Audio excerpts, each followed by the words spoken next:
الرحيم، والصلاة والسلام على أشرف المرسلين وعلى آله وصحبه أجمعين. السيد عامل جلالة الملك على إقليم ميدلت، السادة رؤساء الهيئات القضائية، السادة رؤساء المصالح الأمنية والعسكرية والشبه عسكرية، السادة رؤساء المصالح الخارجية، السادة رؤساء الهيئات المنتخبة، السادة أعيان ووجهاء المدينة، السادة ممثلي فعاليات المجتمع المدني والصحافة والإعلام، أيها الحضور الكريم،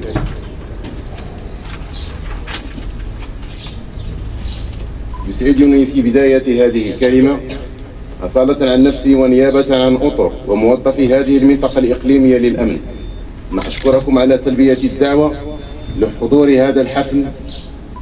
الذي دأبت أسرة الأمن الوطني بميدلت على تنظيمه كلما هلت عليها هذه المناسبة، أي مناسبة ذكرى تأسيس المديرية العامة للأمن الوطني، وذلك على غرار باقي مصالح الأمن بربوع المملكة، استحضارا لروح المؤسسين العظيمين بطل التحرير والاستقلال وباني المغرب المعاصر جلالة المغفور لهما مولانا محمد الخامس ومولانا الحسن الثاني طيب الله ثراهما، وهيئة الأمن الوطني بهذه المدينة وهي تحتفل بهذه الذكرى الخالدة لا تؤكد للقائد الهمام ضامن الأمن ورمز الوحدة الترابية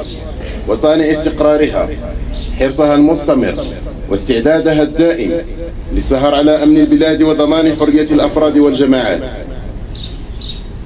في ظل المشروعية وتحت غطاء دولة الحق والقانون التي رسمها العاهل المفدى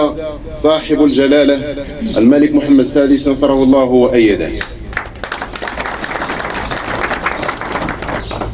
وهذه الذكرى الكريمة التي تشاركوننا الاحتفال بها اليوم تتجسد فيها أسمى معاني العطاء وتتجلى فيها الروح الوطنية الصادقة المخلصة لرجال من أبناء هذا الوطن الأوفياء الذين عهد إليهم عبر التاريخ أن يكونوا في طليعة المدافعين عن أمن وسلامة المواطنين وممتلكاتهم، فضربوا بذلك أروع الأمثلة للتضحية والوفاء، حيث سيظل التاريخ يحفظ لهم دورهم في إرساء قواعد الأمن والأمان ومواجهة كل المحاولات الدخيلة للإخلال بتوازن المجتمع والمساس بقيمه الأصيلة والمتجذرة الراسخة. أيها الحضور الكريم، في هذا السياق فإن مصالح المنطقة الإقليمية للأمن ميدلت بمختلف مكوناتها لم تدخر جهدا للتصدي لجميع أنواع الجريمة ومظاهر الانحراف أينما وجدت، سعيا منها للحفاظ على سلامة المواطنين وممتلكاتهم والسهر على طمأنينتهم، متحدية بذلك كل الصعاب التي تعترضها في عملها. حافزها الأساسي القيام بمهامها على الوجه الأكمل حتى تكون عند حسن ظن الجميع وتحت إشراف النيابات العامة المختصة، ضمانا لحقوق المواطنين وصونا لحرياتهم المكفولة بمقتضى القانون. كل هذه العوامل كانت سببا محفزا لمضاعفة الجهود وتحسين المردودية في جميع المجالات، سواء المتعلقة بحماية أرواح المواطنين بهذه المدينة وسلامتهم الجسدية وأعراضهم، وكذا حماية السياح الزائرين أو العابرين لهذه المدينة، سبيلا للحفاظ على سمعة المملكة في مجال حماية كل المتواجدين على أرضها وكذا مصالحهم،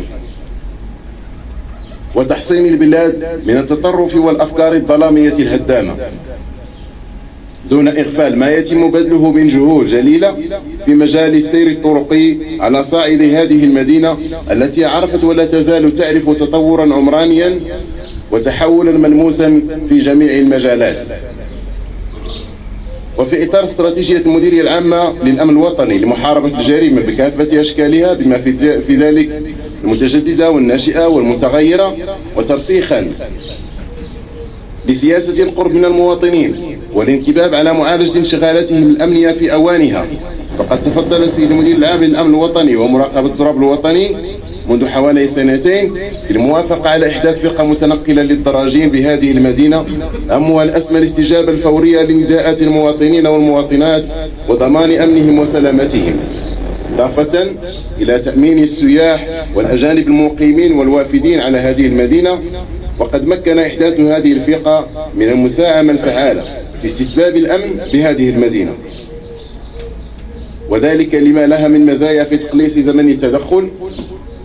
والسرعة في التنقل عبر مختلف الأحياء المكونة للمدينة، وكذلك عبر الممرات غير المعبدة في الهوامش لإيقاف المخالفين والمشتبه فيهم، والمساهمة في إنفاذ القانون وتعزيز التواجد الأمني بالشارع العام وتحسين جودة المنتوج الأمني المقدم لعموم المواطنات والمواطنين.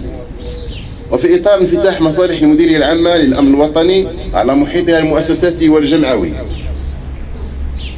فإن مصالح هذه المنطقة الإقليمية للأمن سطرت برنامجا سنويا للتحسيس بالوسط المدرسي للموسم الدراسي الحالي، وذلك بالشراكة مع المديرية الإقليمية للتعليم وجمعيات أولياء وآباء التلاميذ. والهدف من هذا البرنامج هو المساهمة من مصالح المديرية العامة للأمن الوطني في تربية الناشئة على قيم المواطنة وتمكينهم من السلوكيات الوقائية لتحصينهم من الإدمان والانحراف ووقايتهم المبكرة من الانخراط في عالم الجريمة. ولتحقيق الغاية المرجوة من برنامج تحسيس الوسط المدرسي وحماية الأطر التعليمية والتلاميذ على حد سواء وضمان الظروف الملائمة للتحصيل الدراسي وتنفيذا لتعليمات السيد المدير العام للأمن الوطني، فقد تم إحداث خلية مختلطة تتضمن عناصر بمختلف المصالح المكونة لهذه المنطقة مكلفة بتأمين المؤسسات التعليمية والتحسيس الوسط المدرسي. وتطلع هذه الخلية بمحاربة كافة الشوائب الأمنية والجرائم بشتى أنواعها بمحيط المؤسسات التعليمية لهذه المدينة، حيث مكن إحداثها من تصفية الجريمة بمحيط المؤسسات التعليمية وتنشيط دروس في التحسيس استفاد منها هذه السنة حوالي 6000 تلميذ.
السلام عليكم. لا تنسوا الاعجاب بالفيديو والاشتراك في القناة تشجيعا لنا لنستمر بنشر المزيد إن شاء الله.